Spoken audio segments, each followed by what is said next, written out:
Excuse me, if I get two drinks to go, is it better to get the two bottle drinks or two fountain drinks? You buy the cup or no? That's one is not come with a drink. It's one separate with a drink. Right, all right. So I just want to buy me something to drink to go. So Yeah. yeah, so that's what I'm asking. Excuse me, ma'am. Is it better for me to buy the large drink or two bottle drinks? I'm sorry, so I'm just getting two drinks. Whatever. What's cheapest? This one 210, the small one. But this one, the smallest one 99 cents, the small one. All right, let me get two large.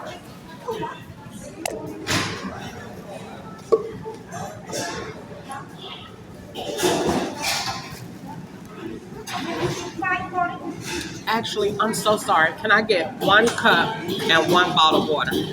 One smart water.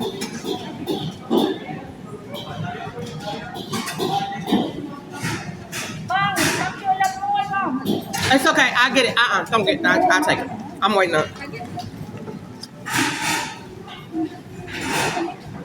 Thank you.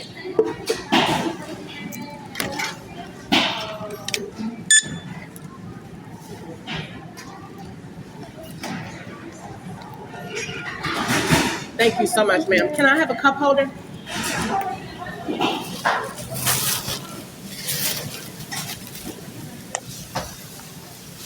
Thank you so much.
And now the context is he has a history with this guy, so they don't laugh at the same jokes, and it's been strange. He's been very offended. But the article was basically saying, hey, you named your son after your late brother who meant everything to you. And if you want to show, your work ethic and show what it is to be a professional and everything your son should aspire to, basically do your freaking job. And but I don't think you need to use something which is very important to Joel, his brother who's passed, and his son in that, regardless of the context. And that's what Joel had a problem with. But either way, I mean, it's hard this early in the season when guys tapping out and the back-to-backs and all the other stuff. And we're dealing with it right now with DeAndre Hunter, who may or may not play this next game. He's questionable. It's like, look, that's an upgrade. I never get in a guy's pocket in the NBA because you got a specific skill set. And you know how we feel about football. Make as much money as you deserve it because nobody else can do what you do. Yeah. But sometimes it does feel hard for some casual fans to have some empathy when you see the kind of loot that's guaranteed.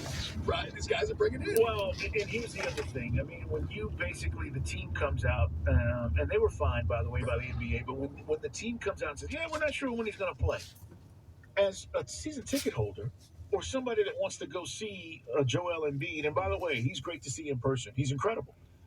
And you go, all right, well, I'm going to pencil in this game. And Mike has done this. I've done this. Where you go, I'm going to go to this game. And all of a sudden you show up and you find out literally as you get to the arena that dude's not playing tonight. You're like, what's up?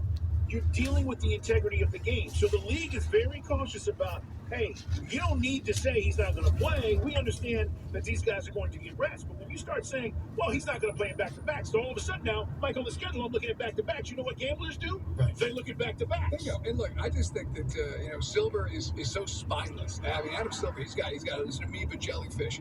To say, look, okay, I understand the pain fan, especially when it's East Coast, West Coast. When you got the Eastern Conference going west and vice versa, I want to see those stars. And that's my only opportunity in Atlanta, the one game. Unless there's a legitimate, medical, you want to take a day off? You take a day off at home. But put that in the CBA. And I think a lot of fans would say, hell yeah, but it'll never happen. All right. We know that if you're just tuning in, again, a bunch of trades. We'll continue to break this down tomorrow, kind of evaluate. Listen, I'm never going to tell you, just like with but I will tell you that there are probably 4 or 5 teams that I felt like served the need. And maybe these guys that they acquired helped them. But even with that, there's no guarantee. It's hard in the NFL to go to a different place, Mike, and have it. It's going to be on the right-hand side of the left side. Hopkins is doing that right now. I mean, he showed us last night. He can still get open. He's got great hands, and he's playing with the best quarterback in the league. He's going to have an immediate impact. Some of these guys that we're talking about, whether it's D linemen or edge rushers, we're going to see. Coach told us, I think he was talking to us about Von Miller when they got him. He didn't do jack the first half of the season. Now, we're hoping that's going to be the case with Judon, because he didn't shy away from it. You called out Judon. Coach said, you got to be better. He's got to get the quarterback on the ground. And some guy hit us up on the text line saying, you think Terry was gun shy after having this Judon thing? No. I think it's apples to oranges. You find a guy, and then, in Judon's case, we're renting him. There are most of these guys, their contracts are coming up. The Giants, Ojulari sounded good. Maybe the Giants wanted more than we were prepared to give, and he's not in our long-term answer, our long-term future. Okay. It's just frustrating because I think you pointed out earlier, we're seeing this is the more active than I can ever remember in the NFL of the trade deadline. We're talking about, 8 or 9 teams, pulling the trigger. Hey, speaking of pulling the trigger, Mark Bowman says in the offseason with the general manager already meeting, Alex Anthopoulos saying, you and I kind of knew this, but maybe the audience, some didn't. Strider and ready to start the season. Go down a little bit. It's going to be right here to the right. Just go up a little bit more, babe. Right here where you see this, these cars at right here. There could be